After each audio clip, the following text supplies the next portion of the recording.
¿Qué tal? Muy buenas tardes, amigos y compañeros que desde una manera u otra nos estamos viendo virtualmente. Nuestro querido Colegio de Médicos aquí de Valladolid, en las sesiones que hemos denominado claves, hemos querido repasar un poquito y dar pinceladas a los asuntos con lo que hemos querido crear lo más interesante. En esta semana, al igual que la vez pasada, vamos a tratar cardiología. Esta vez vamos a hablar del código de infartos. Para ello hemos escogido a 4 ponentes de calidad y que están trabajando en ello día a día. ¿De acuerdo? Mi nombre es Sergio García Collado, yo soy médico de familia, aunque trabajo en urgencias en un hospital aquí en la capital, en Valladolid. Y bueno, para empezar, pues quisiera deciros que, como todos sabréis, aquí en Castilla y León es la comunidad con más superficie que hay, no solamente en España, sino en Europa. Aproximadamente son 97.000 metros cuadrados. Y que en una densidad de población es la sexta aquí nacional en España, ¿de acuerdo? El código de infarto se presentó en las Cortes de Castilla y León allá en el 2014, luego sí que es verdad que entró en funcionamiento el 1 de julio de 2014 y se le ha hecho una modificación, actualización en marzo del 2019. Con ello, lo que pretendemos, nuestro objetivo operativo, es que el tratamiento de reperfusión, que es a lo que nos vamos a centrar en esta primera charla, sea el más eficaz y precoz. Y obviamente, intentar atender al mayor número posible de pacientes, ¿de acuerdo? Independientemente del área sanitaria. Sin más, porque hemos empezado un poquito tarde, hemos tenido unos problemas técnicos, quiero dar paso a la doctora Ana Serrador. Ana es una de las copartícipes de este código, la que tengo que agradecer, la verdad, inmensamente su ayuda incondicional. La pobre viene de una guardia tremenda y va a estar con nosotros. Ana, no te quiero robar más minutos. Muchísimas gracias por entrar. Compañeros, compañeras, buenas tardes. Pues a continuación paso a presentar pues lo que es el código de infarto, la estrategia de reperfusión de Castilla y León. Si me permite pasar. Ahora. Vale. Bueno, pues voy a empezar con una pequeña introducción para poner un poquito en contexto de lo que es un síndrome renal agudo con elevación del ST. Sabéis que este proceso grave se debe a una rotura de una placa de ateroma que produce un fenómeno trombótico e inflamatorio y una oclusión total de la arteria coronaria. Esta oclusión de la arteria coronaria lleva a un déficit de aporte sanguíneo a un territorio del músculo cardíaco, lo que lleva a una necrosis de esa zona.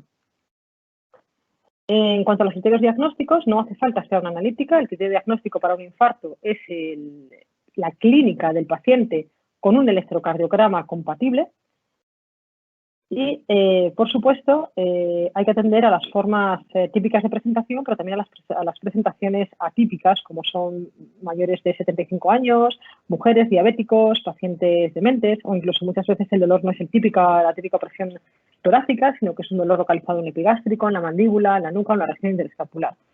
Muy importante que cumpla los criterios del electrocardiograma, de elevación del ST en 2 derivaciones contiguas, pero también es cierto que hay infartos con necrosis transmural que no se manifiestan con una elevación del ST, porque el paciente tiene un bloqueo de rama izquierda o un bloqueo de rama derecha o un marcapasos con un ritmo ventricular estimulado. También es cierto que ante la sospecha de un infarto posterior hay que solicitar derivaciones V7, V8, V9 o en sospecha de un ventrículo derecho, elevación del ST en precordiales derechas. Es muy importante hacer el electrocardiograma en los 10 primeros minutos del primer contacto médico y tener monitorizado al paciente desde el inicio. Muy importante para centrarse en esa patología tan grave de un síndrome agudo con elevación del ST, es atender a esos posibles factores de riesgo de ese paciente y la probabilidad pretest de enfermedad coronaria, como puede ser el que un paciente fume o tenga dislipemia o sea diabético o hipertensión arterial, sea sedentario, sea obeso, pues nos lleva a pensar que ese dolor torácico, aunque tenga características atípicas, si es mantenido y tiene alteraciones electrocardiográficas, podemos estar ante un infarto agudo miocárdico. Es importante una exploración física rápida para descartar los signos de inestabilidad hemodinámico del paciente y posible disfunción ventricular, identificar factores precipitantes y, importantísimo, el diagnóstico del infarto no se hace con unos datos analíticos, no hay que esperar a la analítica, simplemente es la clínica del paciente y el electrocardiograma del paciente. La troponina es un biomarcador que efectivamente aparece elevado, pero este se eleva a partir de la tercera, sexta hora, con lo cual no podemos esperar nunca a una troponina porque estaríamos perdiendo tiempo de abrir esa arteria coronaria. Las recomendaciones de las guías españolas y europeas ya desde hace muchos años se basan en que los países tienen que tener unas redes de atención regional para el tratamiento de reperfusión de una forma precoz y eficaz, y eso no significa que tenga que ser obligatoriamente una angioplastia primaria, sino que dependerá de los tiempos en que ese paciente tenga acceso a un hospital con posibilidad de angioplastia. Si no, su técnica de reperfusión será otra. Es importante no ingresar en un servicio de urgencias ni una UBI, sino tendrán que ir directamente a un laboratorio de hemodinámica que tendrá un servicio 24 horas, 7 días a la semana. Los equipos de ambulancias tendrán que estar preparados para identificar el síndrome agudo con elevación del ST y ser capaces de hacer una fibrinolisis precoz en menos de 10 minutos en el caso de que no sea un posible traslado del paciente en menos de 120 minutos, como ya veremos. Todos los hospitales y emergencias médicas sanitarias deberán llevar un registro de los pacientes atendidos, deberá existir un protocolo escrito y actualizado. Por supuesto, el paciente que se presente en un centro sin ICP o en un centro de salud tendrá que tener una monitorización adecuada desde el primer momento y los pacientes que trasladen a un hospital con un servicio de angioplastia no deberán pasar por otro hospital que no lo tenga. Pues ante estas medidas, ante estas propuestas de las sociedades tanto europeas como españolas, pues empezó a implementar estos programas de atención en el infarto agudo de miocardio. Empezaron muy pronto, en el año 2000, las primeras comunidades, Galicia, Navarra, Murcia, en el año 2000-2005. Después siguieron otras comunidades, como es Castilla-La Mancha, como veis aquí, Aragón, Cataluña. Nosotros empezamos más tarde, entre el año 2013 y 2016, que nos sumamos junto con Madrid, Castilla y León, Cantabria, País Vasco, La Rioja, y los últimos en incorporarse en el año 2018 quedó totalmente implantado una red de código infarto a nivel nacional con la incorporación de las Islas Canarias, Andalucía y Extremadura. Estos son la publicación de cada uno de los códigos infartos o de las estrategias de reperfusión de cada una de las comunidades autónomas de España. Y lo que hemos visto es que desde el año 2017 al año 2018, con la implementación de todos estos códigos infartos, ha pasado, a haber un aumento de la reperfusión de los infartos, habiendo un incremento muy importante de la angioplastia primaria, prácticamente un 92% en el 2018, con un 3% de la angioplastia de rescate cuando la trombolisis ha fallado, y de un 5% en las angioplastias, que es una trombolisis efectiva. Pero lo más importante de todo esto, no solamente es la angioplastia primaria, es que se ha conseguido prácticamente un 100% del intervencionismo en el síndrome agudo con elevación del ST. Y eso es lo que ha hecho que disminuya la mortalidad en los pacientes con infarto. A mayor intervencionismo, a mayor angioplastias, tasa de angioplastias en el contexto del infarto, mayor es la supervivencia y menor es la mortalidad de esos pacientes. O sea que está claro que reperfundir pronto y de una forma adecuada lleva a una disminución de la mortalidad de esos pacientes. Y como podéis ver, en el año 2018, pues el intervencionismo, o sea, la angioplastia en el contexto del infarto, y aquí hablo de angioplastia primaria, angioplastia post-trombolisis o la del rescate, pues tenía unas cifras medias a nivel nacional de 478 angioplastias por millón de habitantes, pero fijaros que Castilla y León ya en el 2017 y 2018, perdón, 2018 y 2019, como veis en color azul y en rojo, estaba en los primeros puestos a nivel nacional. O sea que realmente nuestra población es dispersa, es una población muy envejecida y además pacientes con mucha patología coronaria. Si nos centramos en la angioplastia primaria por millón de habitantes, pues mirad, Castilla y León sigue estando en cabeza con 578 angioplastias primarias por millón de habitantes y por encima de la media nacional. Y si hacemos una comparación, cuando Castilla y León empezó con su código infarto allá en el año 2014, como veis en la gráfica de la izquierda, pues teníamos una angioplastia primaria muy por debajo de la media nacional. Con el arranque del código infarto en el año 2014 al año siguiente, en el 2015, ya estábamos situados prácticamente en el cuarto puesto del ranking nacional, prácticamente duplicando las cifras de angioplastia primaria, y actualmente, bueno, pues en el último registro que se hizo, como ya veremos, en el año 2019 y 2020, pues seguimos estando de nuevo en los primeros puestos en cuanto a las angioplastias primarias por millón de habitantes. Y como ha comentado Sergio, nuestro código infarto nació en julio, el 1 de julio del 2014, se puso en funcionamiento el 14 de julio del 2014, y con la actualización de las guías del síndrome agudo con elevación del ST en el año 2017 y las nuevas guías de revascularización miocárdica en marzo del 2019, pues se hizo una actualización. Y podemos decir que actualmente Castilla y León pues cuenta con uno de los códigos más modernos y actualizados de los códigos a nivel nacional. Es muy importante, porque esto ya cambió en las últimas guías, entender unas definiciones claves a la hora de poder manejar bien la estrategia de reperfusión en el infarto agudo de miocardio. Se considera primer contacto médico al momento de la primera evaluación del paciente, que es realizada por un médico u otro personal sanitario entrenado, no tiene por qué ser un médico, pero que sí, que esa persona, enfermero, tenga la capacidad de obtener e interpretar un electro y de proporcionar las primeras intervenciones iniciales, como es una desfibrilación o poner un oxígeno. El primer contacto médico puede ocurrir en un contexto prehospitalario, como es atención primaria, centro de especialidades, vía pública, domicilio.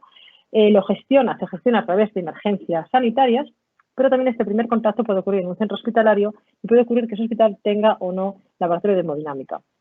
Entendemos como diagnóstico del infarto en el momento en que se realiza un electro de 12 derivaciones y se interpreta como de un síndrome agudo con elevación del ST. Es ese momento en el que, digamos, que se toma la decisión de qué estrategia de reperfusión elegir, si bien una angioplastia primaria o bien una estrategia fármaco-invasiva, que sería trombolisis e inmediato traslado a una sala de hemodinámica. ¿Y qué es un tratamiento de reperfusión? Pues un tratamiento de reperfusión es abrir la arteria responsable del infarto lo más rápidamente posible. ¿A quién se hace? Pues a aquellos pacientes con síntomas sugerentes o compatibles con isquemia miocárdica, dolor torácico típico o sugerente, de menos de 12 horas de evolución, que persiste y además se acompaña de una elevación persistente del segmento ST o equivalente. ¿Cuándo se realiza una angioplastia primaria? Bueno, pues cuando, digamos, la persistencia de los síntomas y el electro, como he dicho, es compatible, en menos de 12 horas, en aquellos pacientes que son capaces de llegar a una sala de hemodinámica en un tiempo adecuado, menos de 120 minutos hasta la apertura de la arteria, o en aquellos pacientes con inestabilidad clínica o que son intolerantes o no se les puede poner un trombolítico. ¿Y a qué se llama estrategia fármaco-invasiva? Y digo fármaco-invasiva porque no es la trombolisis y espero a ver qué pasa con el paciente y si no reperfunde o no abre la arteria, lo traslado. No. Se llama fármaco-invasiva porque es fibrinolisis seguida, o sea, a continuación de un traslado inmediato para hacer angioplastia precoz. Y es angioplastia precoz porque si hemos elegido trombolítico porque no llegan 120 minutos a la sala de hemodinámica y no reperfunde, en el momento que se inicia el traslado y llega a la sala de hemodinámica se puede hacer una angioplastia de rescate, ¿de acuerdo? Y en el caso de que pasadas las 2 horas el paciente haya reperfundido, se puede hacer una angioplastia electiva entre las 2 y las 24 horas. ¿El código de infarto entonces qué es? Pues es digamos, un procedimiento coordinado que permite optimizar de la forma más adecuada los recursos sanitarios para optimizar los tiempos de reperfusión de ese paciente.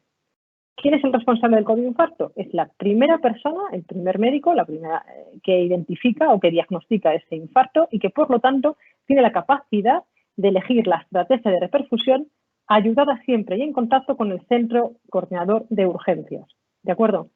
Porque es esa persona la que va a activar el código de infarto. Y la activación del código de infarto significa tiempo cero en la estrategia reloj, no tiempo cero en la demora de la asistencia sanitaria, sino tiempo cero en la estrategia reloj, porque a partir de la activación del código de infarto, o sea, la llamada a ese teléfono del centro coordinador, esa que va a poner en marcha, la puesta en marcha del traslado medicalizado al paciente a la sala de hemodinámica, el aviso a los hemodinamistas y, de alguna forma, toda la aceleración de todos los traslados sanitarios.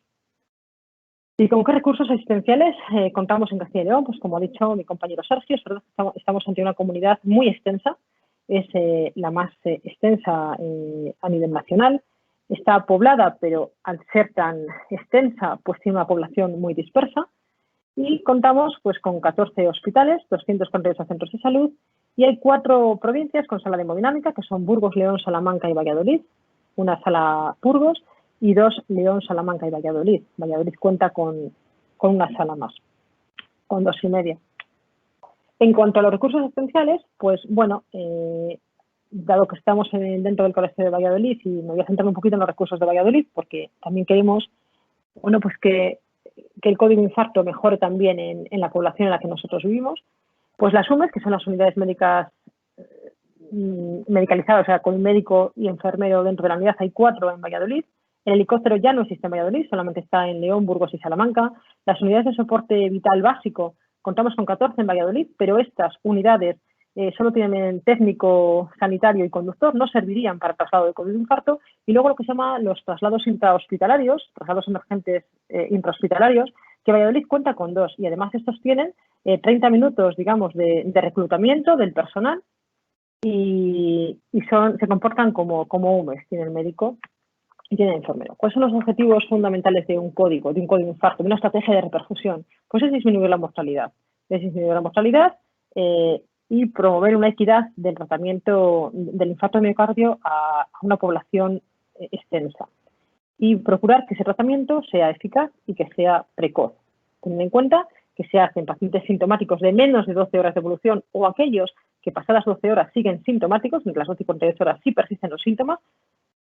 A estos pacientes, si son más de 12 horas, no serán trombolizados nunca, sino directa de artroplastia primaria, este trombo está muy organizado. Y tener en cuenta que por cada 10 minutos de retraso tendríamos 3,3 muertes por cada 100 pacientes tratados. O sea, es muy importante optimizar cada minuto en este traslado de pacientes. Y así, a modo general, podemos ver que el inicio de los síntomas y la puesta en contacto o el primer contacto médico no dependerá de nosotros, depende del paciente, pero en el momento que entra en contacto con el sistema sanitario y se hace un electrocardiograma diagnóstico, ahí se identifica el infarto y ahí se tiene que poner en marcha la estrategia reloj para hacer de forma inmediata lo más adecuado para el paciente, en función del tiempo. Se optará por una angioplastia primaria. Si el tiempo de traslado, no tiempo de traslado 120 minutos al hospital, sino son 120 minutos en abrir la arteria, es decir, es un traslado de 90 minutos. Y en el caso de que no se consiga o que no se vaya a conseguir, entonces optará por una trombolisis y a continuación traslado. Del tratamiento nos va a hablar después el doctor Veras, así que no voy a entrar en ello. ¿Cuáles son los 4 puntos claves para establecer la estrategia en el manejo del infarto agudo del miocardio? Y es que, efectivamente, la angioplastia primaria es la estrategia preferida porque numerosos estudios han demostrado que mejora la supervivencia del paciente, pero sí que es verdad que ante una angioplastia primaria hecha tardía o mal hecha en su tiempo correspondiente, es preferible una trombolisis bien hecha y precoz a una angioplastia tardía fuera de tiempo. Eso está claro. La fibrinolisis, si se indica, hay que hacerla rápidamente, en menos de 10 minutos, siempre que no tenga contraindicaciones el paciente al que se administra el trombolítico. Los pacientes con más de 12 horas de evolución en la evolución de los síntomas siempre son referidos a angioplastia primaria porque se supone que ese trombo está ya organizado y la trombolisis no va a ser capaz de ser efectiva.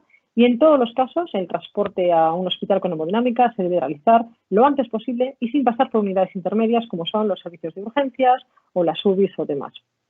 Entonces, los primeros pasos ante el diagnóstico de un infarto es valorar la situación clínica del paciente, es decir, está con signos de bajo gasto, está claro que no se tromboliza, tiene un diagnóstico dudoso, tiempo de evolución de síntomas más de 12 horas, en ese caso, siempre angioplastia primaria.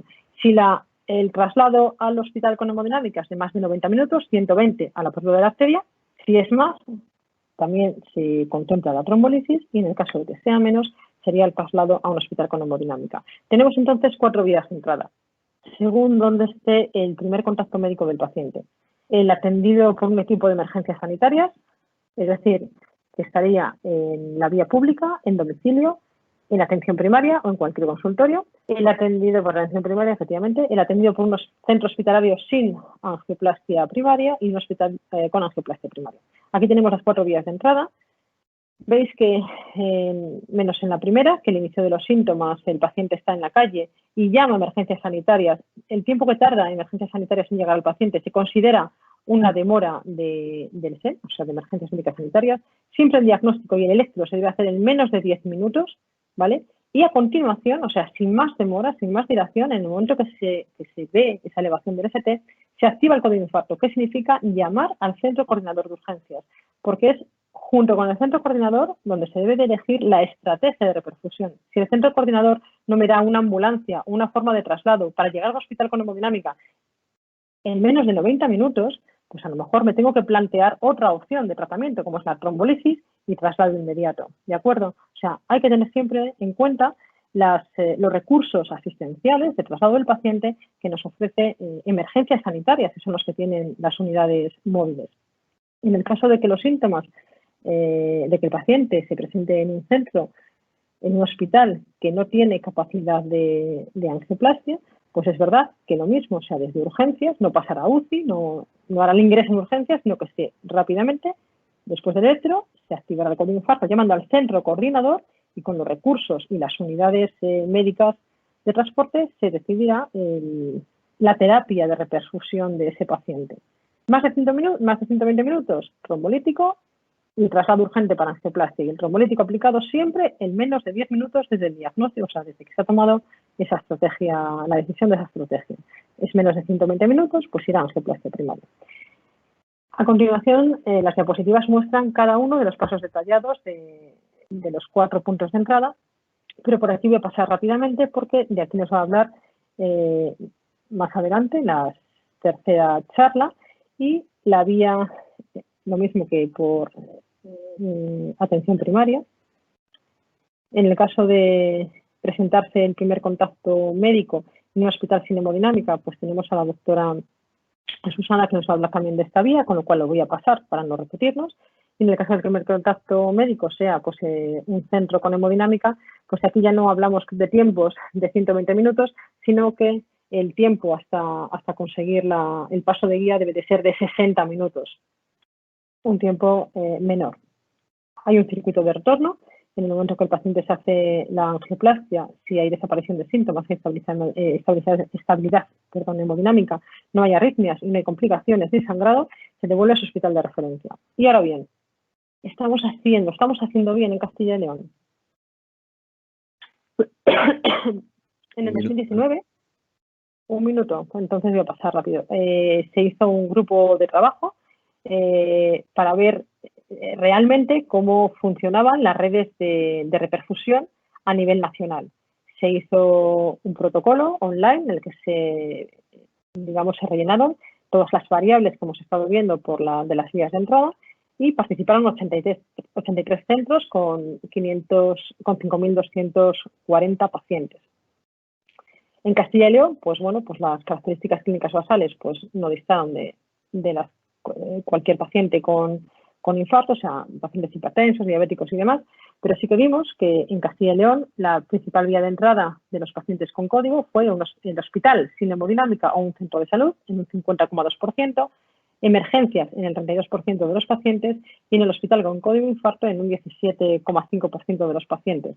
La angioplastia primaria en Castilla y León se realizó en el 76% de los pacientes, fibrinolisis prácticamente en el 8%. Se confirmó la alerta en el 96% de los pacientes y resultó realizarse una angioplastia primaria en el 86% de los pacientes y una trombolisis pues, de rescate casi en el 4% y un FP post-trombolisis prácticamente en el 5%. Lo que vimos es que a partir de los últimos años, pues la angioplastia primaria ha ido a más. Bueno, y a partir de este registro, y la verdad es que no muestro en la columna de la izquierda a qué comunidades autónomas pertenecen porque no está auditado, entonces no se muestran los datos, pero sí que veis que la mediana del tiempo de inicio de los síntomas con el primer contacto médico pues dista mucho de unas comunidades a otras, es decir, que hay diferencia en los recursos asistenciales o en otras, factores demográficos u de otro tipo, que la mediana del primer contacto médico con la activación del código infarto pues también es muy dispar y muy variable entre las comunidades. Ahí marco con una línea roja el tiempo que debería de existir entre el primer contacto médico con la activación del código de infarto, que serían 10 minutos de realización del electro más unos 5 o 10 minutos de activación del código, o sea, no más de 15-20 minutos. Y hay comunidades que llegan a 42, 40, no sabemos dónde estamos nosotros, pero os lo voy más o menos a intuir más adelante. El tiempo desde el primer contacto médico con la reperfusión, es decir, con la apertura de la arteria, pues varía entre 135 minutos y 82 entre diferentes comunidades autónomas, cada uno con su código de infarto. Y la mortalidad, pues también tiene mucha variabilidad. Hay una media de un 7% de la mortalidad en angioplastia primaria en el infarto y las cifras se mueven en un rango entre 2,9 y 11,4. Bueno, he cogido los datos de los códigos infartos que se activaron dentro de ese protocolo y que corresponden a los códigos atendidos en el Hospital Clínico de Valladolid, es decir, que corresponderían a Valladolid, capital y provincia, con las dos áreas de salud, Valencia entera, parte de Segovia y parte de Soria. Bueno, pues hablando de mediana, es decir, el 50% de la población, el tiempo entre el primer contacto médico y el diagnóstico del electro tuvo una mediana de 25 minutos, o sea, mediana hasta el 50%. Aquí, si veis, hay unos valores también muy dispares. La mediana entre el diagnóstico del infarto y la activación del código de infarto fue de 35 minutos, es decir, estuvimos pensando qué hacer con el paciente 35 minutos. El tiempo de activación, o sea, el tiempo transcurrido entre la activación del código de infarto y la llegada al hospital para hacer la hemodinámica fue de 60 minutos de media. Y el tiempo entre la activación del código de infarto y la apertura de la arteria fueron de 75 minutos. Pero si yo aquí sumo los 25 minutos del tiempo que el paciente contacta con el servicio sanitario y el diagnóstico del electro, contabilizo además la mediana de lo que se tarda en activar el código de infarto y le sumo el tiempo que se tarda en llegar al hospital con hemodinámica para abrir la arteria, pues sale, no lo puedo ver, sale un tiempo total pues que sobrepasa, son 135 minutos, que sobrepasa lo indicado o lo recomendado en el tratamiento del infarto agudo del miocardio. En cuanto al tiempo de inicio del dolor hasta el primer contacto médico, tuvo una mediana de 75 minutos y esto no depende de los recursos de asistencia sanitaria, sino que depende del propio paciente. Aquí tengo en la columna de la izquierda la vía de entrada o del área donde correspondía el paciente. 112 se refiere que vinieron directamente trasladados por las unidades de 112, pues Ávila, Hospital Clínico Universitario de Valladolid, la zona de urgencias, Hospital de Medina del Campo, Río Ortega, Palencia, Segovia y Soria. Son en total 119 pacientes. En cuanto al tiempo que transcurrió entre el diagnóstico y la activación del código de infarto, pues tenemos una mediana de 35 minutos, corresponde al paciente 50, pero hay mucha variabilidad en función de dónde viniera el paciente. Estoy fuera de tiempo, así que lo voy a pasar rápido. El tiempo entre la activación del código y la llegada al hospital, es decir, el tiempo de traslado, la mediana estuvo en 60 minutos, que parece muy bueno, pero es cierto que aquí están tirando los traslados prácticamente súper rápidos de emergencias sanitarias con el 112 a otros traslados que veis de hasta de 160 minutos, pues pacientes que pudieron venir de Soria. En cuanto al tiempo de activación del código de infarto y la apertura de la arteria, pues tenemos una mediana de 75 minutos, pero veis que en función del área de donde venga el paciente, pues esta cifra pues varía enormemente, incluso superando con creces lo recomendado para este tiempo. Entonces, ¿lo estamos haciendo bien? Pues yo creo que no lo hacemos mal, o sea, podemos mejorar, necesitamos identificar los puntos débiles para buscar soluciones y es importante que lo mismo que con este registro que se hizo durante 3 meses en el año 2019 y que podemos ver dónde están cada uno de los puntos débiles, tendríamos que tener un registro nosotros de Castilla y León centralizado, único, obligatorio y auditado para poder mejorar y poder poner, los medios para que los pacientes cumplan una estrategia de reperfusión lo más adecuada y precoz posible. Y nada más. Muchas gracias y doy paso a mi compañero. Siento haber pasado un poquito de tiempo. Al que le va a dar el infarto es a mí, Ana, moderando aquí yo. Escucha, muchísimas gracias. Me quedo con varias cositas que has dicho, que la clínica y el electro es elemental. que contra más angioplastia hagamos, menos mortalidad. Sí que es verdad que estaba mirando las bien cifras. hechas. Sí. Perdona, cuanto más angioplastias, bien hechas, o sea, en tiempo. ¿Vale? O sea, es verdad que más angioplastias, es decir, antes hacía trombolítico y no se hacía después angioplastias, el paciente pues le hacían pruebas y no daba riesgo, pero ahora mismo lo que hay que hacer es intervencionismo siempre. Una cosa es intervencionismo directo si estamos en tiempos adecuados, que es lo que se llama angioplastia primaria, o lo que se llama estrategia farmacoinvasiva, que sería trombolisis, y a continuación traslado a un hospital con hemodinámica para hacer posibilidad de esa angioplastia de rescate si el trombolítico no es efectivo antes de esas 2 horas. Vale, perfecto. Y luego, viendo un poco así las características, sí que es verdad que habéis bajado la mortalidad, porque desde el 2012, que tenía yo algunas situaciones aquí, hasta el 2016, habéis bajado casi un punto. Anteriormente, desgraciadamente, de los 30.000 defunciones anuales, antes eran 4,5 por infarto, y en el 2016, que son las que yo tengo, tú tendrás obviamente mucho más actualizadas, ya es un 3,8%, con lo cual enhorabuena a toda la cardiología de Castilla y León y bueno, todo el equipo de urgencias. A continuación vamos a dar paso al doctor Eduardo Lamarca Pinto. Eduardo es un especialista en urgencias, trabaja en la UME aquí en Valladolid y además es actual presidente de la SOCAMENFIC también. Él no va a estar presente a nivel virtual, pero sí que nos ha dejado una presentación con voz y va a hablar del primer contacto como médico de urgencias extrahospitalario y en atención primaria, tanto en atención en vía pública como en domicilio. Adelante, compañeros. Hola, buenas tardes. Quería dar las gracias al Colegio de Médicos por la realización de esta jornada dedicada al código de infarto y, por supuesto, por invitar a la Sociedad Castellano-Leonesa de Medicina y Familia Comunitaria para tratar este tema del escasez en el primer contacto extrahospitalario, especialmente el médico de familia, en la atención primaria y en las emergencias.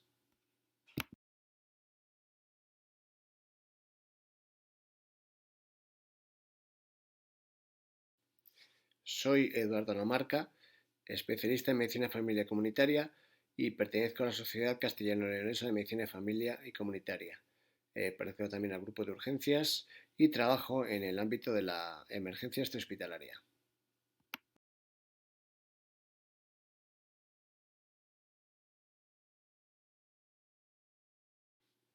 Sin lugar a dudas, las características geodemográficas de nuestra comunidad nos obligan a tratar la gestión de los tiempos respecto al código de infarto en esta comunidad de una manera muy distinta a la que realizan otras comunidades vecinas, con menor extensión o con mayor concentración de la población, sobre todo en entornos urbanos. Desde que se implantara hace años el código de infarto en nuestra comunidad hasta la actualidad, ha sucedido numerosos cambios, especialmente movimientos poblacionales, recortes estructurales económicos que inciden y que nos deben hacer renovar, flexibilizar el programa de una manera que se adapte mejor a la realidad social que vivimos en la actualidad y que mantenga, por supuesto, los máximos criterios de calidad y de homogeneidad asistencial a toda la población de la comunidad.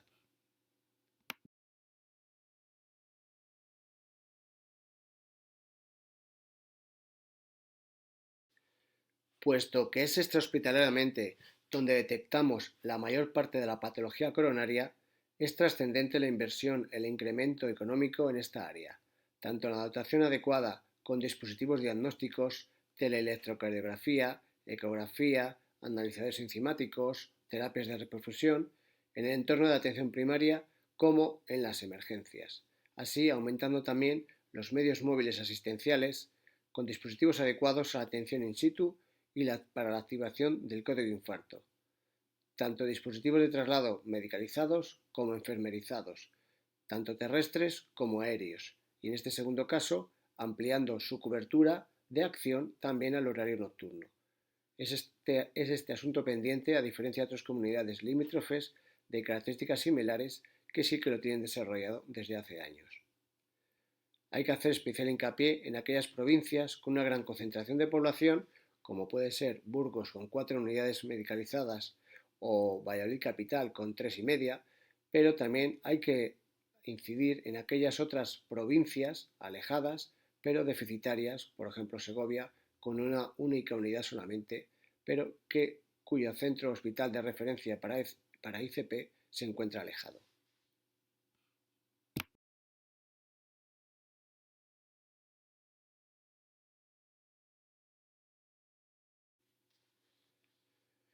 Para producir los cambios necesarios en esta nueva revisión, ha habido que reconsiderar algunas definiciones y hemos introducido la del primer contacto médico. De tal manera que en el manejo prehospitalario, tanto en atención primaria como por los servicios de emergencias, in situ en el domicilio, el concepto del primer contacto médico o sanitario es aquel que está entrenado, que interpreta el electrocardiograma y que proporciona además las intervenciones esenciales para poder modificar la estrategia de forma eficaz. Así realizaremos el diagnóstico en un tiempo menor cuando se haya realizado e interpretado ese electrocardiograma de 12 derivaciones por este primer contacto médico.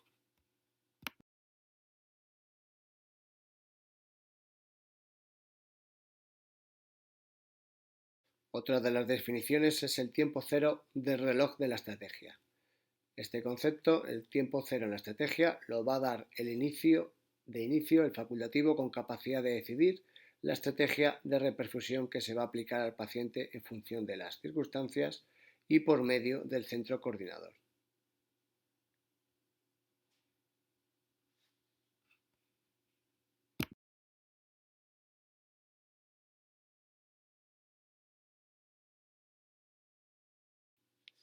Es importante clarificar especialmente 4 puntos claves que son esenciales en la estrategia. El primero sería insistir en la ICPP, es la estrategia de primer nivel sobre la que hay que pensar prioritariamente en todo tipo de paciente.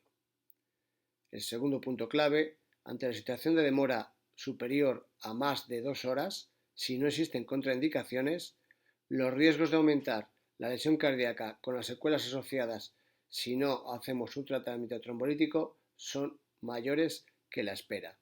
Por lo tanto, sería una indicación del tiempo a partir de los 120 minutos la de proporcionar la trombolisis. En tercer lugar, en aquellos pacientes cuya evolución haya sido prolongada por encima de las 12 horas, es también prioritaria la realización de la reperfusión percutánea primaria con independencia de las horas que haya transcurrido el infarto. Por último, el cuarto punto que marca la estrategia es que en cualquier caso, puesto que el tiempo es prioritario, las derivaciones en el código de infarto debemos de evitar el paso por unidades intermedias que puedan demorar la intervención para llegar a la ICPP en las unidades de hemodinámica correspondientes.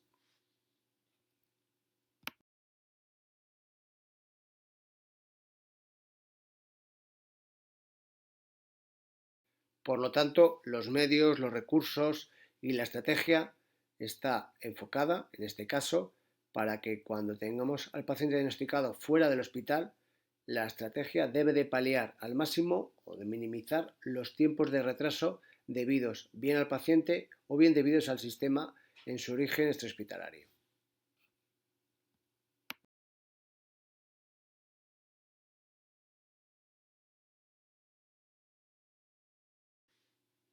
Cuando los pacientes son atendidos de primera instancia por un equipo de emergencias sanitarias, estos equipos tienen la capacidad de activar también el código a través del centro coordinador de urgencias, con independencia de donde se produzca el primer contacto médico. En el instante del diagnóstico del infarto por el médico de emergencias, considerado en este caso como un PCM, se activan los tiempos de reloj de estrategia y tras la activación por centro coordinador de urgencias se procederá a la elección de la estrategia adecuada según los tiempos estimados por debajo de los 120 minutos o por encima. Por lo tanto, bien ICPP o bien trombolisis más ICP en mayores de 120 minutos con la consecuente registro de los procedimientos de la forma adecuada para la transmisión a los equipos posteriores.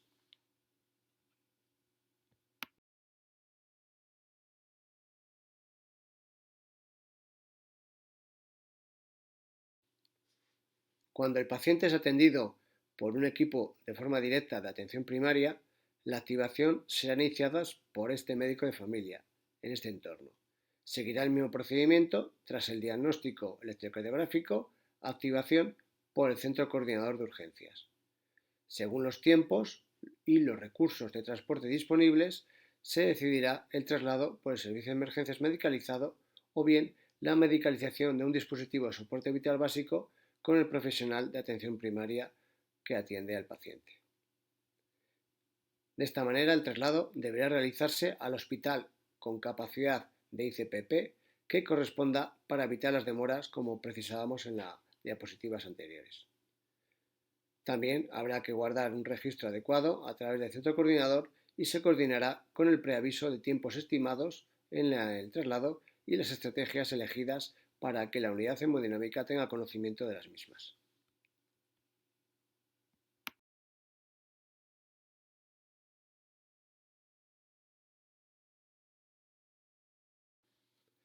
Para terminar, por lo tanto, me gustaría resumir con 4 puntos claves en relación con el escasez y el manejo en el primer contacto extrahospitalario, por el médico de familia o bien los servicios de emergencias. Por lo tanto, uno de los puntos claves son esas características peculiares de nuestra comunidad y que debido también a los avances continuos en las evidencias que van apareciendo en las distintas guías, va a requerir unas sucesivas adaptaciones del código de infarto.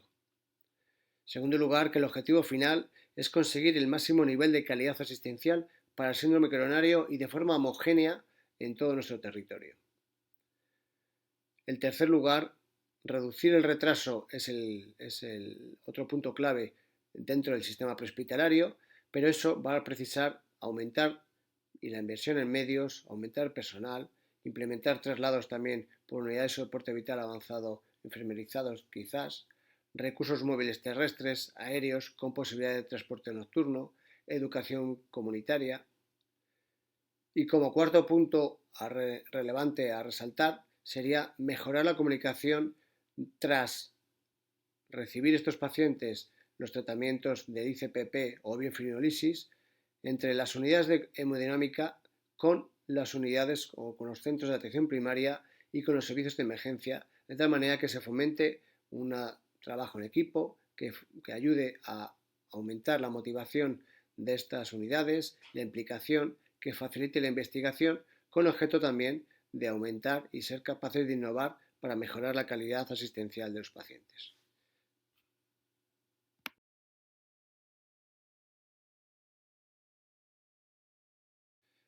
De nuevo, agradecer la invitación a participar y muchas gracias por su atención durante esta presentación. Un saludo. Vamos a hablar con la doctora Susana Sánchez. Ella nos va a exponer desde otro punto de vista. Ella trabaja en el Hospital Río Ortega, es un hospital con envergadura, pero lamentablemente no tenemos equipo de hemodinámica allí, no tenemos la sala. Entonces, ella nos va a dar su punto de vista, lo que es el día a día para ella. Susana, cuando quieras. Sí, voy a intentar compartir contenido, pues empiezo. Bueno, lo primero, daros las gracias por esta invitación tanto al Colegio de Médico como en especial a Ana Serrador.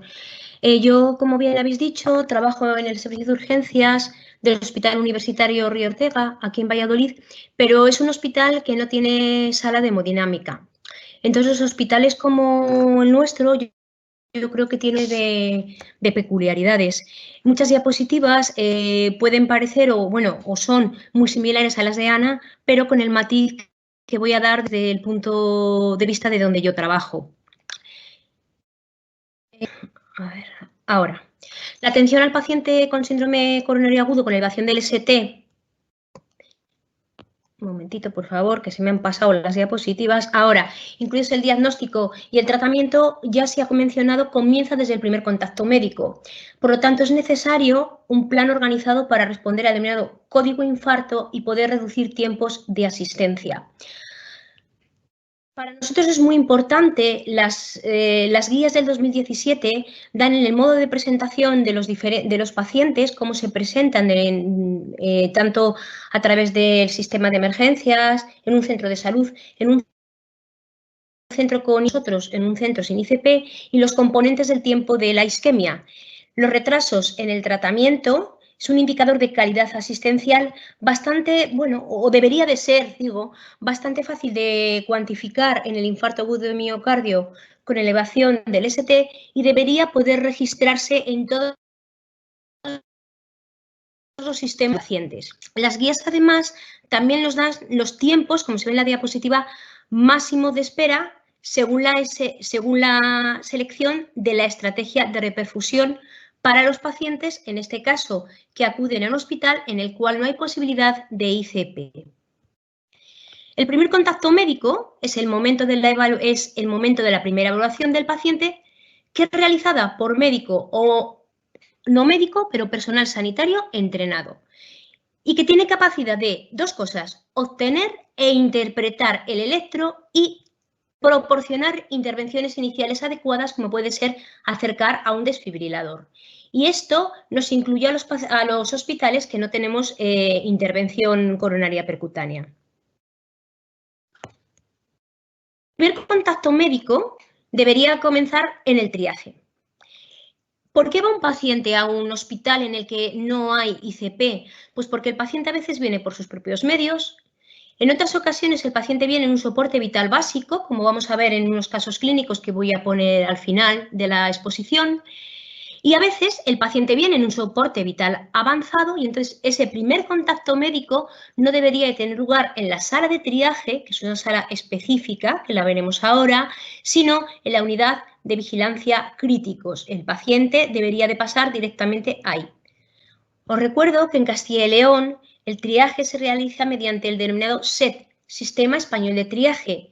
Es un sistema que da una serie de que en Castilla que no de complejidad. Entonces, el triaje clasifica a los pacientes por... Perdón, no sé qué ha pasado. El triaje clasifica a los pacientes por prioridades e indica los tiempos relativos de espera para ser atendidos por un médico. A la derecha de la imagen podemos ver la sala de triaje, unas salas del Hospital Rey Ortega, en el cual hay una camilla.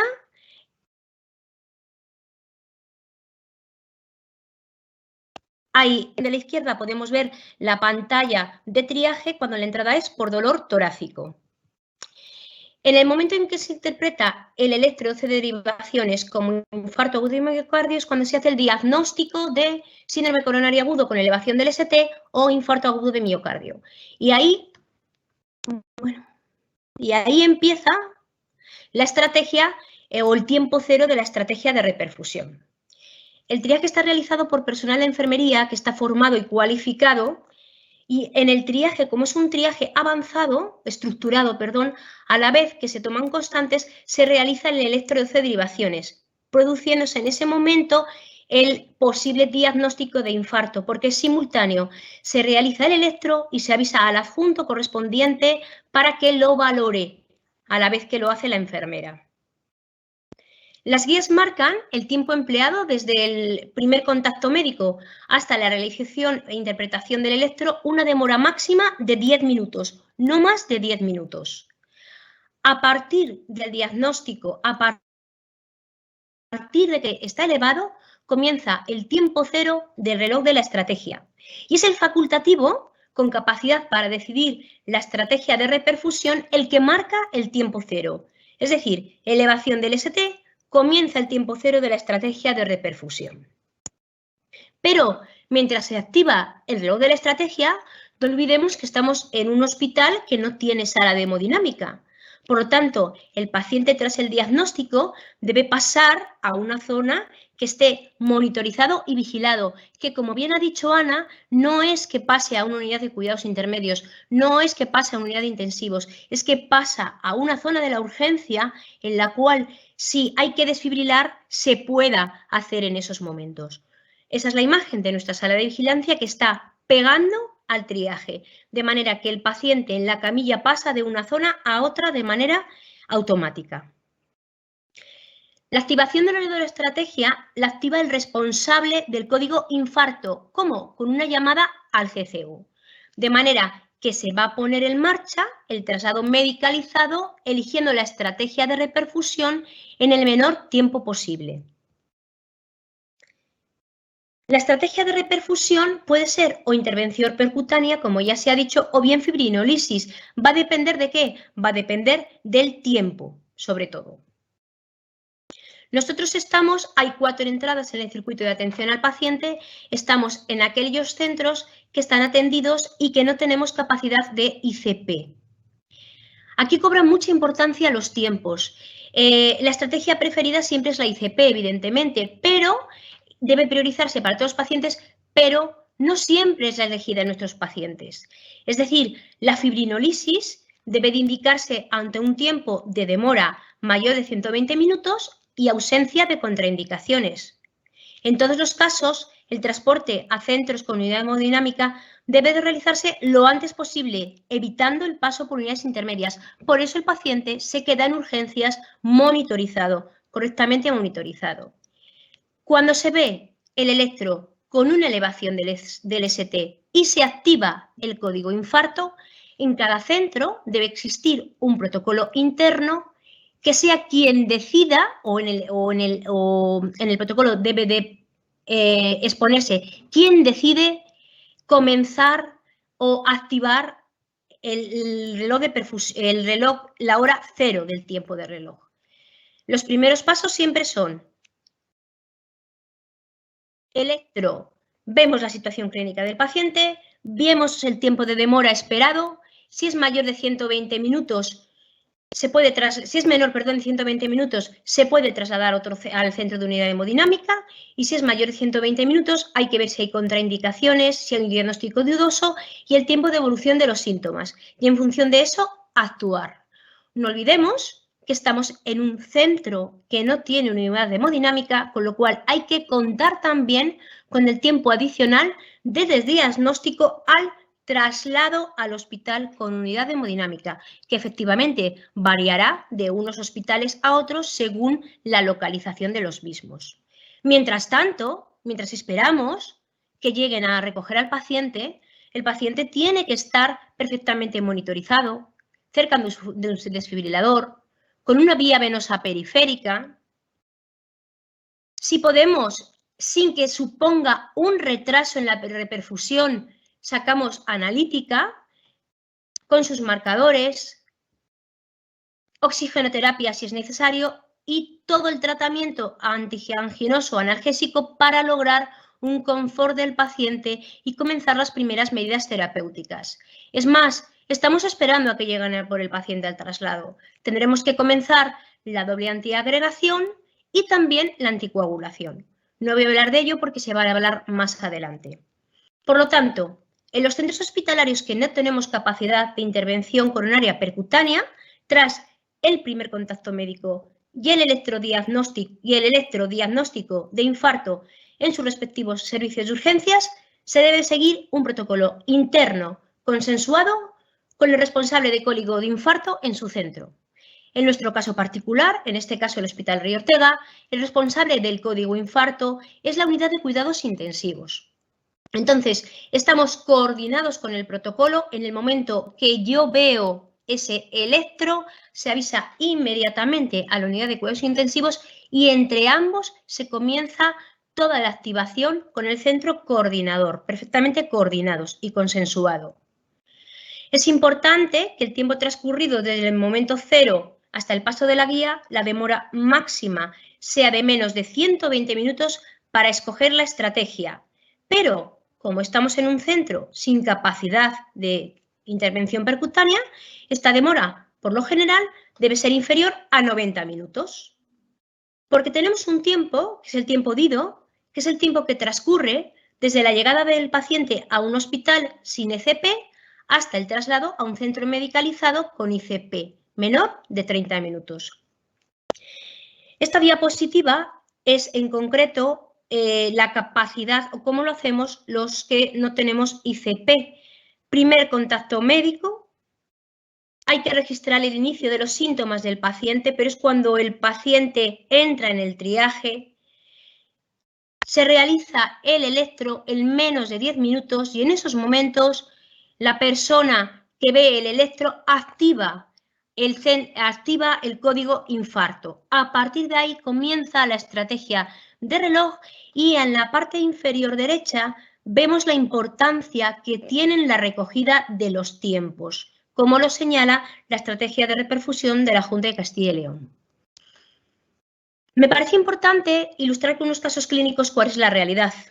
El primero de ellos que voy a poner es un varón de 48 años, fumador de 40 cigarros día, sin alergias conocidas, acude a las 8:18 horas porque desde las 7 de la mañana, tras subir unas escaleras, ha iniciado un dolor centrotorácico, opresivo, sin irradiación, con parestésis en ambas manos, con sensación de calor. Ha acudido a los servicios médicos de su empresa que le derivan porque han visto la tensión arterial alta de 197/100. El paciente acude en su coche. Luego ahí tenemos la vía que los pacientes van por su propio pie a los servicios de urgencias. Luego, a recoger. Inicio de los síntomas. Las 7 de la mañana. El paciente acude a las 8:17 horas, da los datos en admisión y pasa a triaje. Pasa inmediatamente a triaje. No siempre esto ocurre, por desgracia. Aquí estamos hablando de tiempos 7 de la mañana, 8 de la mañana. Por eso las horas son muy cercanas. Pero la hora del primer contacto médico no es la hora que el paciente da los datos, es la hora en la que en este caso, la enfermera del triaje procede a hacer una entrevista dirigida entrando por dolor torácico. Ese primer contacto médico es a las 8:20 horas. Se procede a la toma de constantes y se realiza allí mismo, sin mover al paciente, a las 8:30 el electrocardiograma y se avisa a la vez al médico adjunto responsable para valoración en tiempo real del electro. Aquí vemos el electro, la hora la veis ahí arriba, 8:30 horas. ¿Por qué está puesto en mano? Al final hablaré de este problema que tenemos.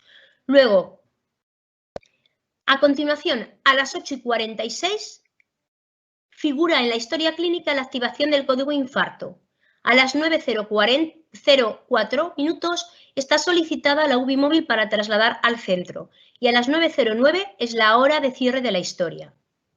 Si nos referimos a los tiempos, el inicio de los síntomas, las 7 de la mañana. Está registrado correctamente. Primer contacto médico, 8:20. Está registrado correctamente. Electrodiagnóstico a las 8:30. Está registrado correctamente, como habéis visto, puesto a mano en el electrocardiograma. El problema viene ahora. La hora de activación, solicitud de traslado, hora de salida.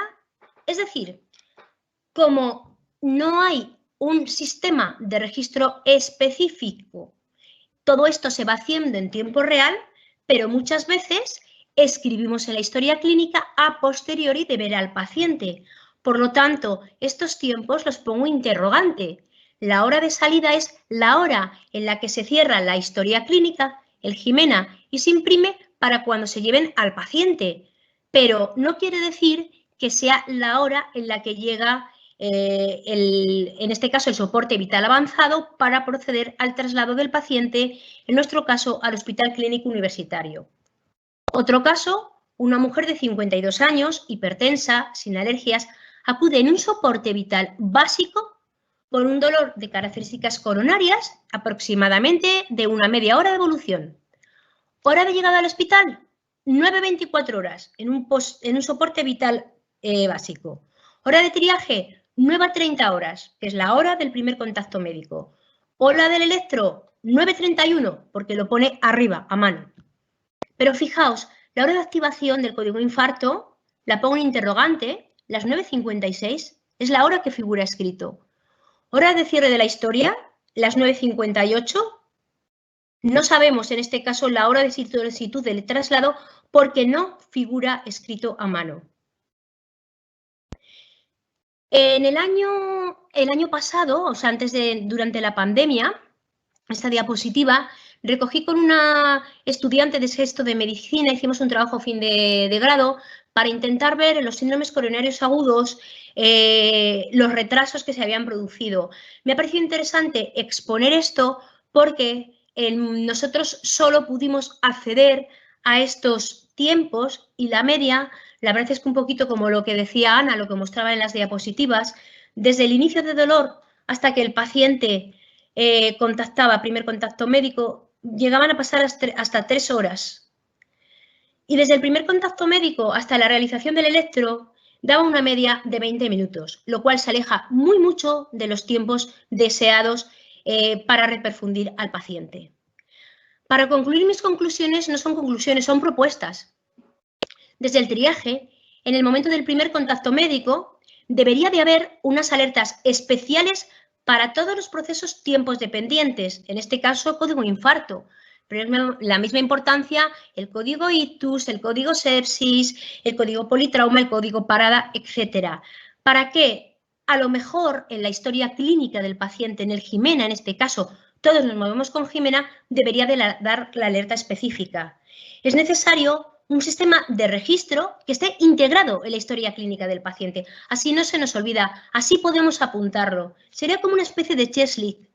Es necesario saber quién activa el código infarto y en qué orden. ¿Se llama primero al hemodinamista?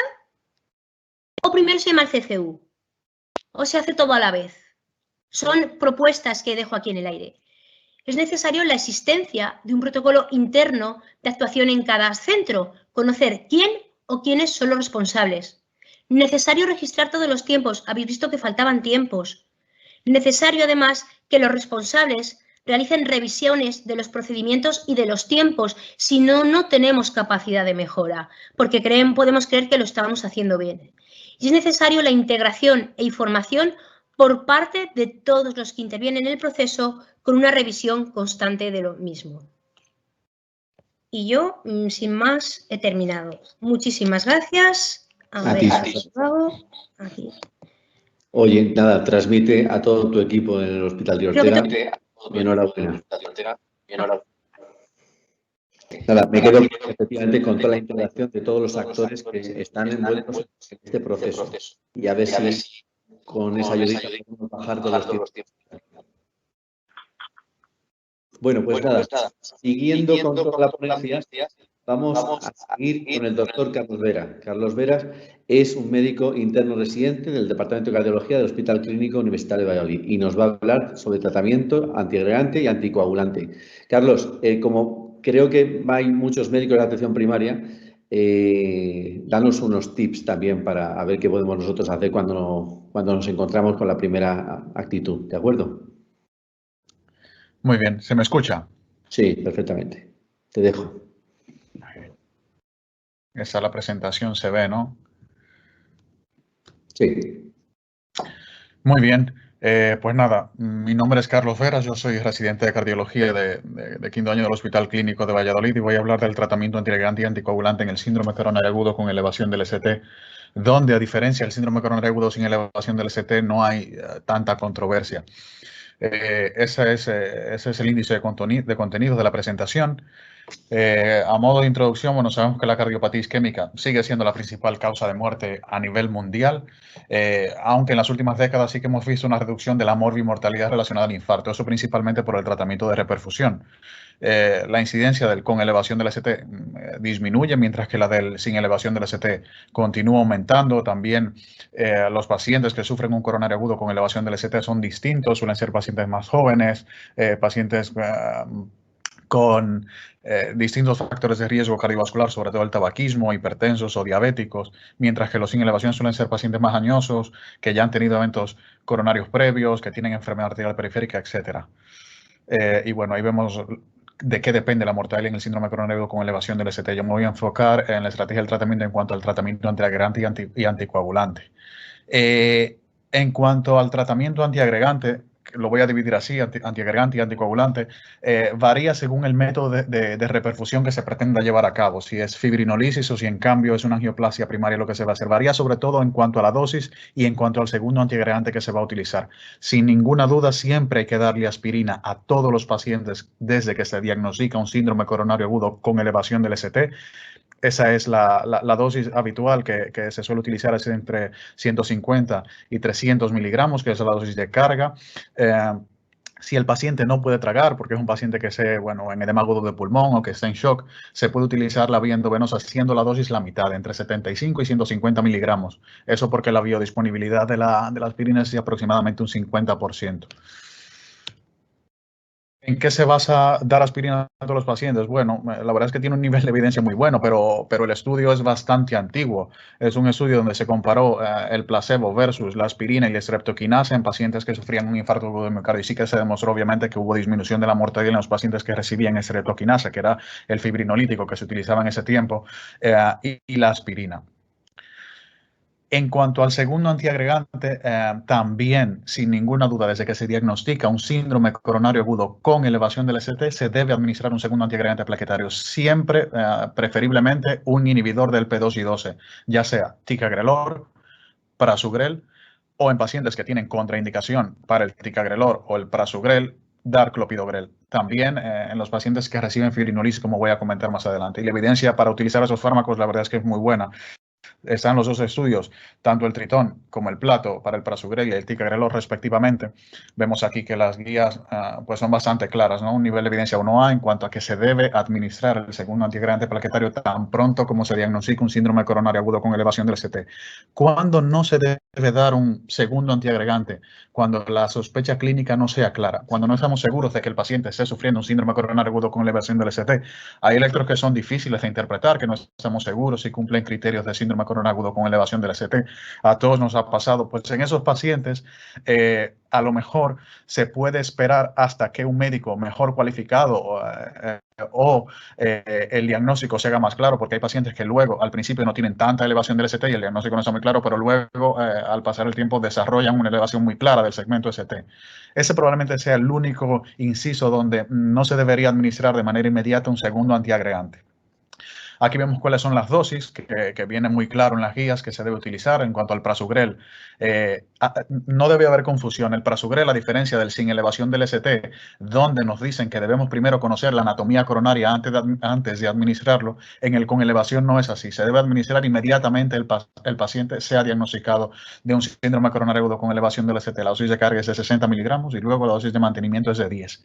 Debe disminuirse la dosis a la mitad en esos supuestos que están ahí si el paciente tiene más de 75 años o si pesa menos de 60 kilos. También es verdad que el prasugrel está contraindicado en pacientes que han tenido un ictus isquémico o un accidente isquémico transitorio. Y el ticagrelor, la dosis de carga es de 180 miligramos, seguido de una dosis de mantenimiento de 90 cada 12. Ambos fármacos están contraindicados en pacientes que han tenido un accidente cerebrovascular hemorrágico. Y el clopidogrel, la dosis de carga es de 600 miligramos. El clopidogrel sigue siendo un fármaco ampliamente utilizado en nuestra comunidad autónoma.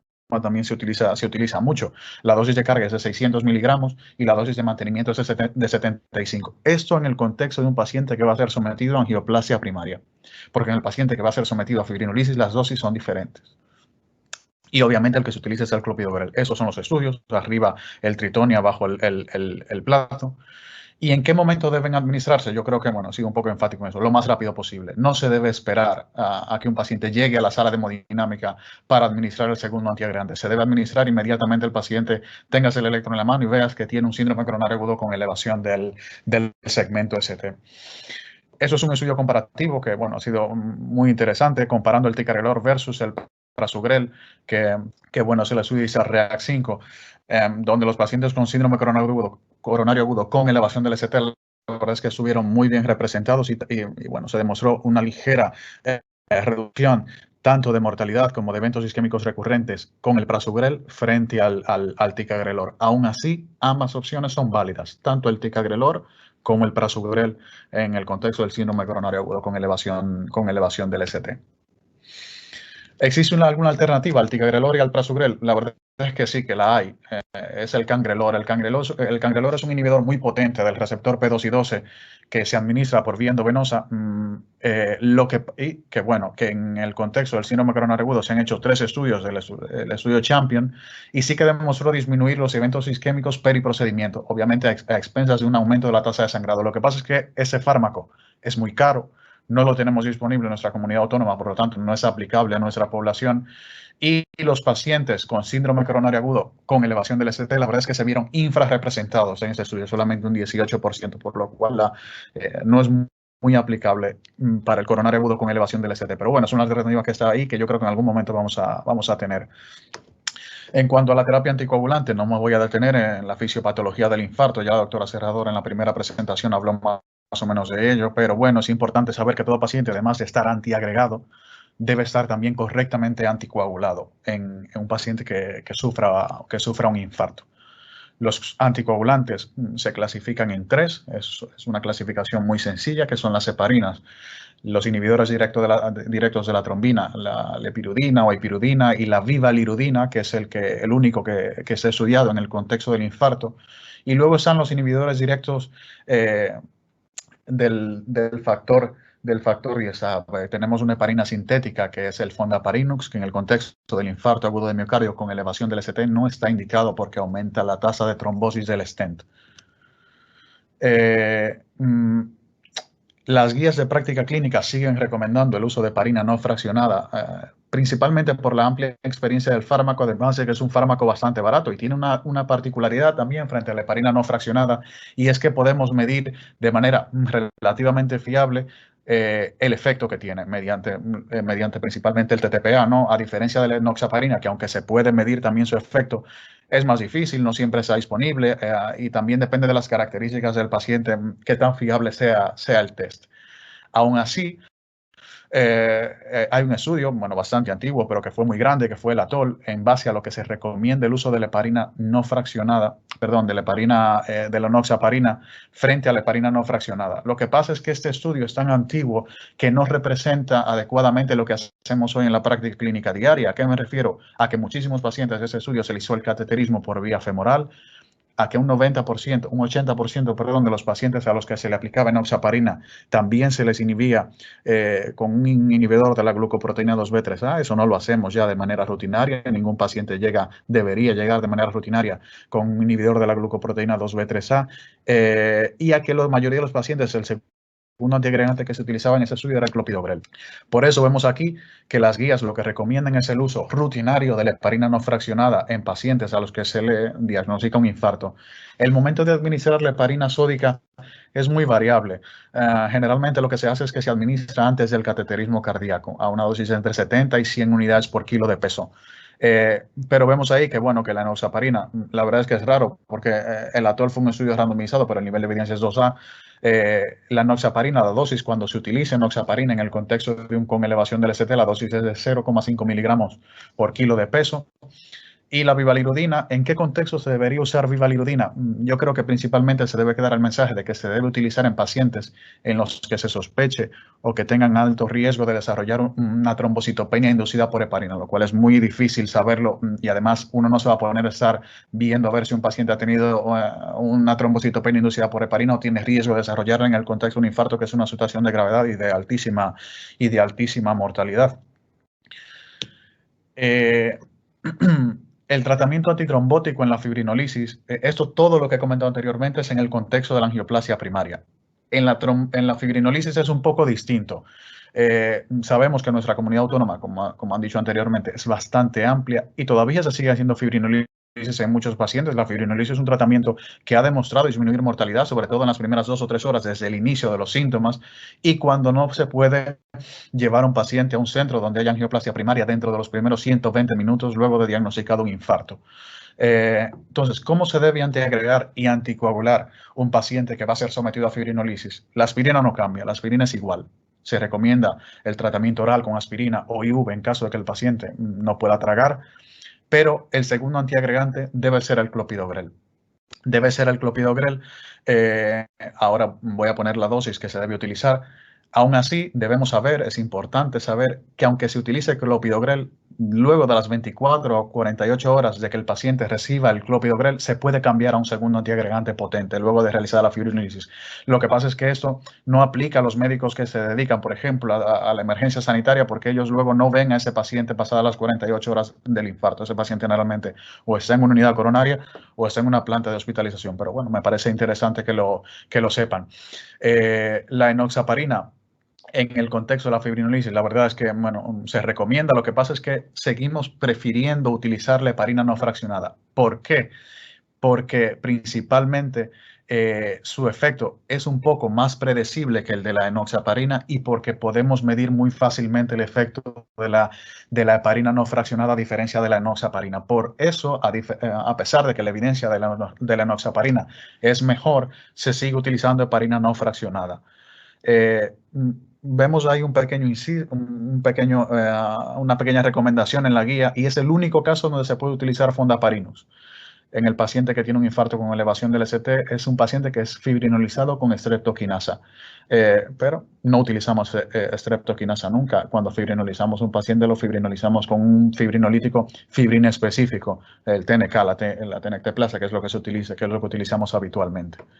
Eso del fondaparinux en base al estudio OASIS 6. Aquí vemos la dosis. Vemos que la aspirina, la dosis no cambia, pero que la del clopidogrel son 300 miligramos y luego una dosis de mantenimiento de 75 miligramos al día. Como dije anteriormente, a las 48 horas se puede cambiar a prasugrel o ticagrelor. Si el paciente, bueno, pues el riesgo isquémico es mayor que el riesgo hemorrágico. Además, obviamente, la evidencia del ticagrelor y el prasugrel es mejor. En el estudio, incluso en el ISAR-REACT-5, sí que hay pacientes incluidos que se fibrinolizaron y que luego en el ISAR-REACT no, sino en el estudio Triton-TIMI. Y luego la enoxaparina, la dosis es la siguiente. En pacientes que tienen menos de 75 años se debe administrar una dosis de 30 miligramos IV y luego administrar la dosis normal, 15 minutos después que administramos nosotros, 1 miligramo por kilo de peso. Es importante saber que no se debe administrar más de 100 miligramos de enoxaparina en las primeras 2 dosis. ¿Qué quiero decir con eso? Que si el paciente, por ejemplo, pesa 80 miligramos, la dosis que le correspondería si lo fibrinolizamos de enoxaparina sería 110 miligramos las primeras 2 dosis, porque sería un bolo de 30 y 1 miligramo por kilo, que serían 80, 110. Pero no se debe administrar 110, la dosis tope es de 100. Sí, y luego en pacientes que tienen más de 75 años no se debe administrar bolo de enoxaparina, y en vez de 1 miligramo por kilo de peso, lo que se debe administrar es el 75% de la dosis. O sea, 0,75 miligramos por kilo de peso. Es importante saber también que la enoxaparina, si el paciente tiene un filtrado glomerular por debajo de 30, la dosis no se debe administrar cada 12 miligramos, sino cada 24 horas. Yo creo que eso también está bastante claro. Y luego vimos la dosis de la heparina no fraccionada, una dosis bolo de 60 unidades por kilo de peso, y luego una infusión de aproximadamente 2 unidades por kilo, sin que esa infusión no sobrepase las 1000 unidades a la hora.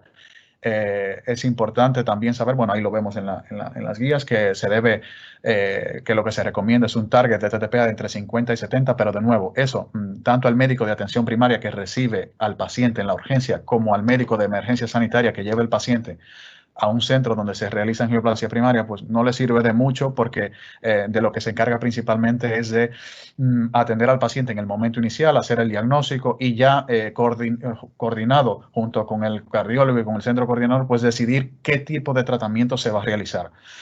No me voy a detener con el fondaparinux.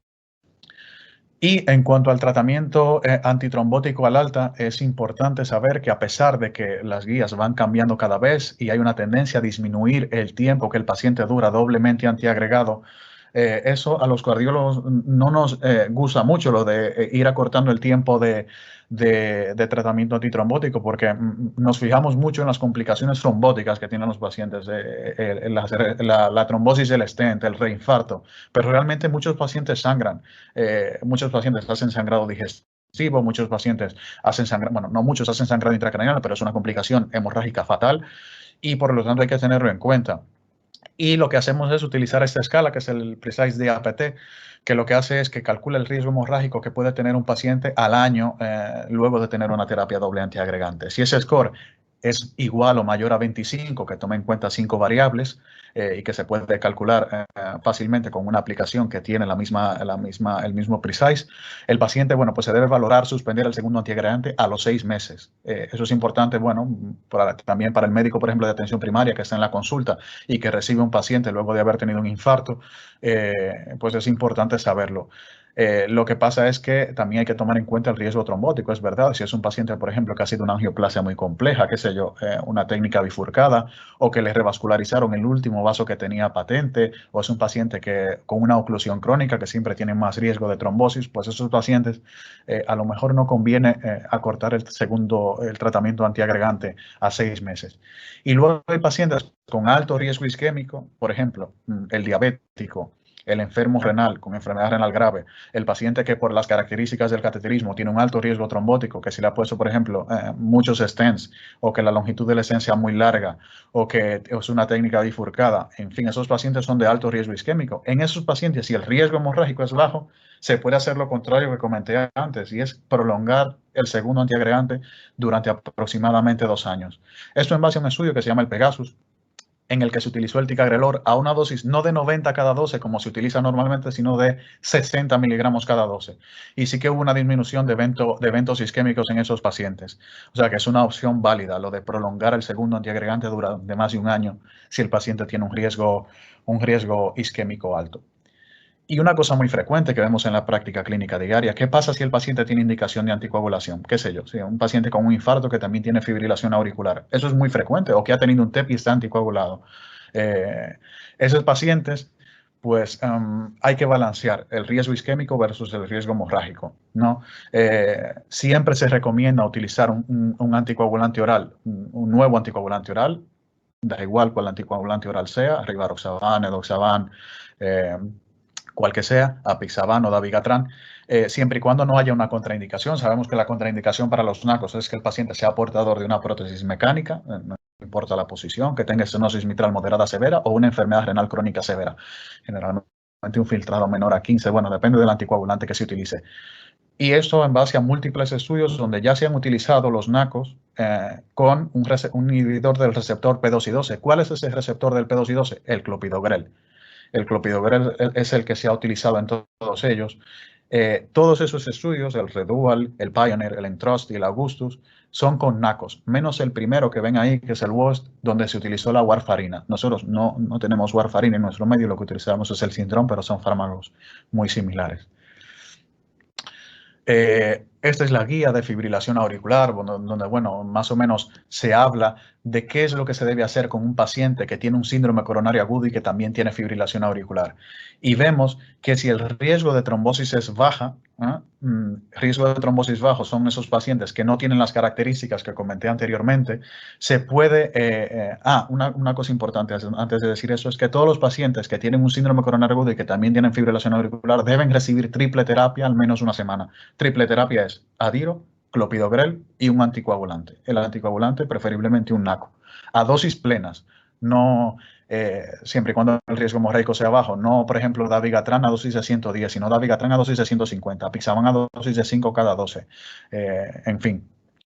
Esos pacientes que tienen un riesgo de trombosis del stent bajo y que el riesgo hemorrágico pues, nos preocupe, utilizando la escala Hasbled, que la conocemos todos, donde una escala Hasbled igual o mayor a 3, pues habla de que el paciente tiene un riesgo hemorrágico alto, pues esos pacientes se puede quitar la aspirina luego de una semana y mantener al paciente con un anticoagulante oral y con clopidogrel durante un año.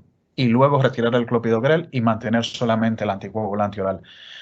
En cambio, si el paciente tiene un riesgo trombótico muy alto y el riesgo hemorrágico es bajo, podemos prolongar la triple terapia durante más de una semana, pero generalmente menor a un mes, porque lo mayor de un mes luego no ha demostrado disminuir eventos trombóticos, lo que sí ha demostrado es una mayor tasa de sangrado. Y cuando pase el mes, pues quitar la aspirina, dejar el clopidogrel y el anticoagulante durante aproximadamente un año. Todo eso en el síndrome coronario agudo. No me refiero a los pacientes que tienen un síndrome coronario crónico tipo angina estable y que son sometidos a una revascularización. Ese es otro inciso.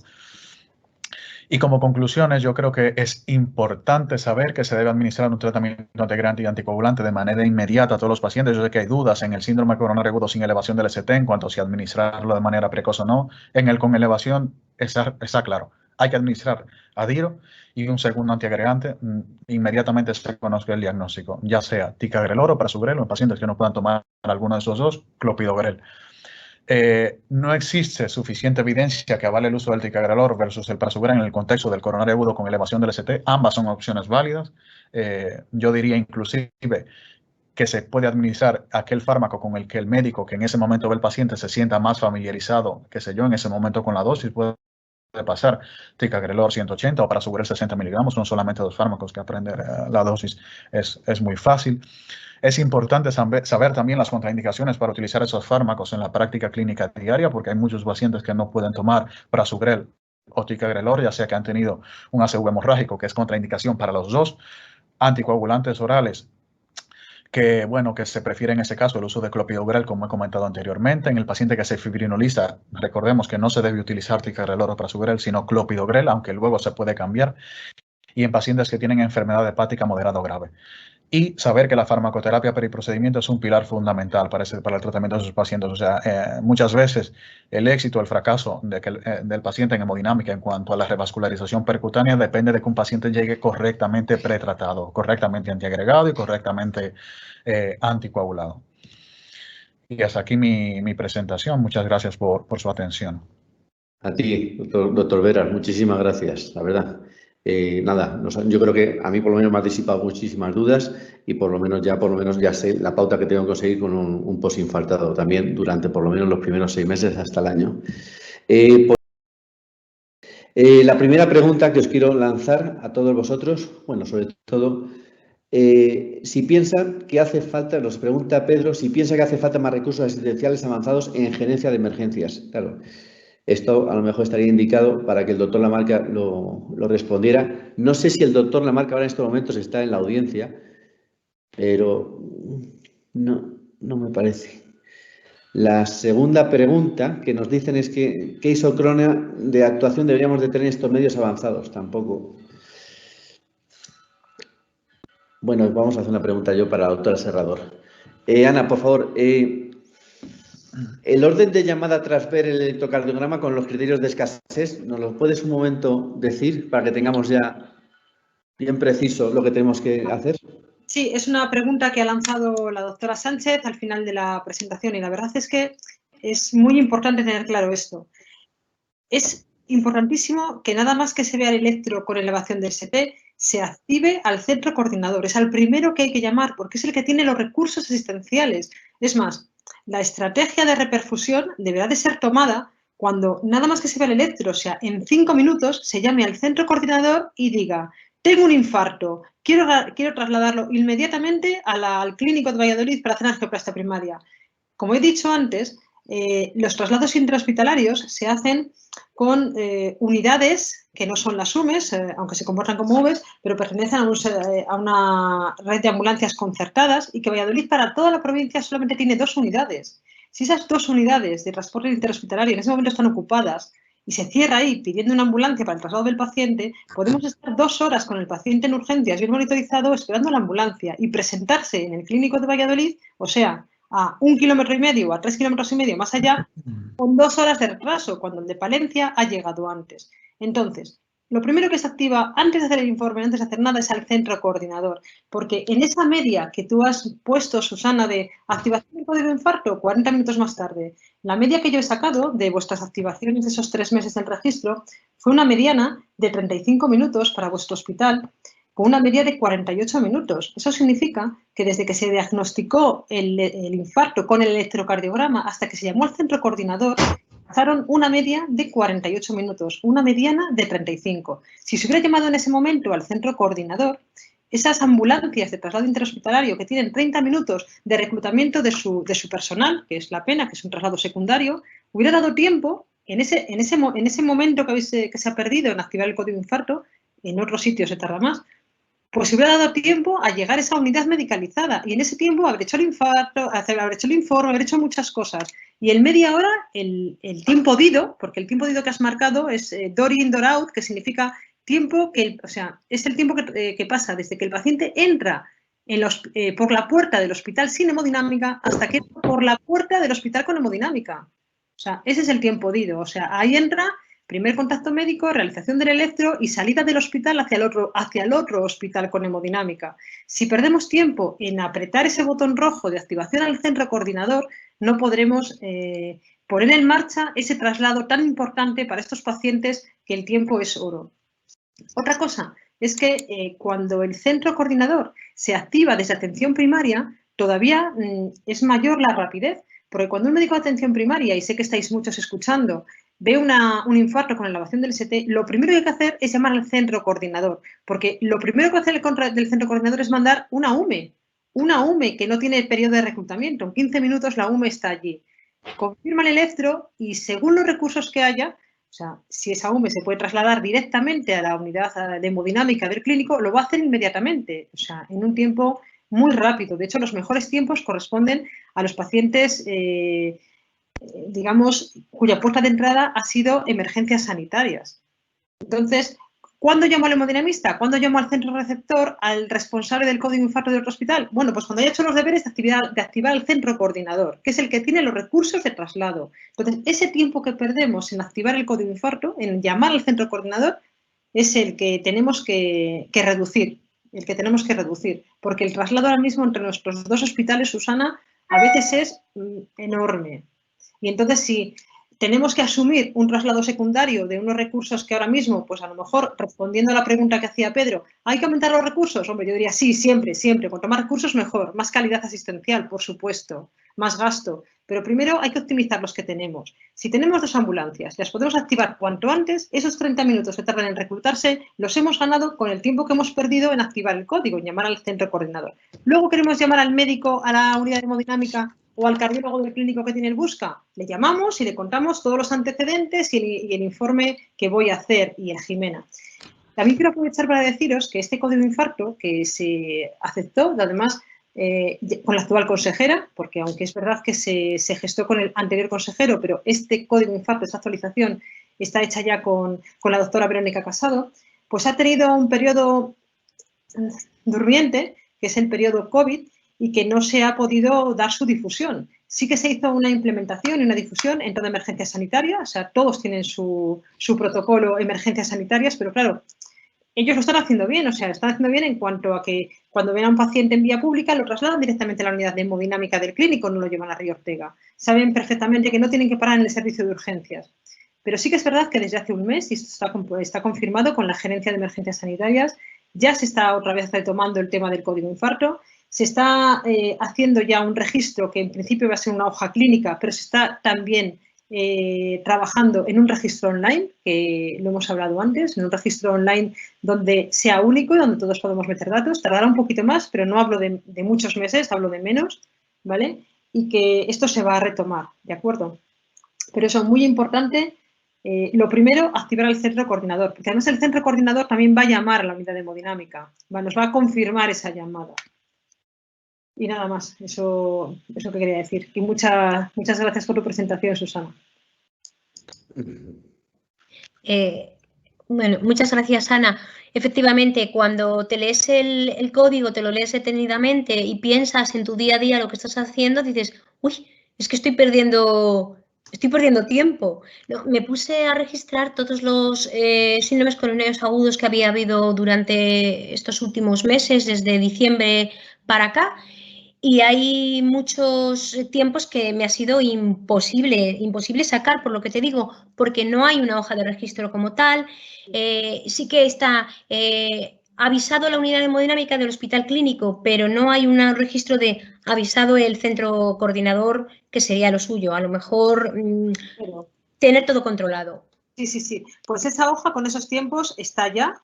Vamos, ya va a empezar a funcionar, donde esos tiempos y eso que se ha echado de menos y eso que nos has mostrado en tu presentación va a existir físicamente y mientras tanto pues ya se está, digamos, gestando ese registro online. Sí, es que la hoja autocopiable que había del primer código infarto, la verdad es que es farragosa. No, eso no vale para nada. No me vale, no. No vale para nada, no. Y luego, además, en emergencias sanitarias se utilizan mucho sus códigos de activación por GPS, entonces a veces no escriben, simplemente dan un botoncito y con esto dan la orden a qué hora han hecho el Eso es. Eso a nosotros no nos vale, porque no lo llevan muchas veces escrito en hoja. Tenemos que recopilar la hoja de atención primaria, si viene de un centro de salud, la hoja que tú dices de entrada a urgencias a y realmente eso no vale. Una cosita, ya que estáis ahí las dos presentes, bueno, y también Carlos, ¿podemos emplazaros para que el año que viene sigáis contando por lo menos una hoja, no una hoja, sino los registros con los tiempos? Y tú, Ana, que nos diga cuántas angioplastias estáis haciendo y qué efectividad también estáis teniendo en todo esto. Pues, Sergio, esto dependerá de la Gerencia Regional de Salud, porque el código es de la Gerencia Regional. La base de datos y la recogida de datos les pertenece a ellos y ellos son los que se están encargando de hacer esto. Y a mí me encantaría, de verdad, estaría feliz si tuviéramos esos datos y fuéramos capaces de registrarlos y, sobre todo, el poder hacer mejoras y reducir este tiempo que os he mostrado. Bueno, parece que Eduardo tiene ya su presentación, pero creo que poco a poco lo conseguiremos. Yo creo que vamos todos en la misma línea, ¿no? Susana, Ana. Intentar mejorar los tiempos de demora y sobre todo la comunicación, que es importante no solamente en nuestro ámbito, sino también más. Pero vamos, pues vamos a intentar a ver si para el año que viene podemos por lo menos vernos y hablar de todo esto y un poquito más. Muy bien. Carlos, muchísimas gracias también. Muchas gracias a ustedes. Muchas gracias. Mucha suerte. Muchas gracias. Nada, y gracias a todos vosotros que habéis estado y vamos, nos hemos pasado largo y tendido, pero vamos, creo que merecía la pena. Pues nada, ya nos seguiremos viendo con clave de aquí en el Colegio de Médicos. Adiós y muy buenas tardes. Hasta luego, gracias. Adiós. Adiós. Adiós, Susana. Adiós.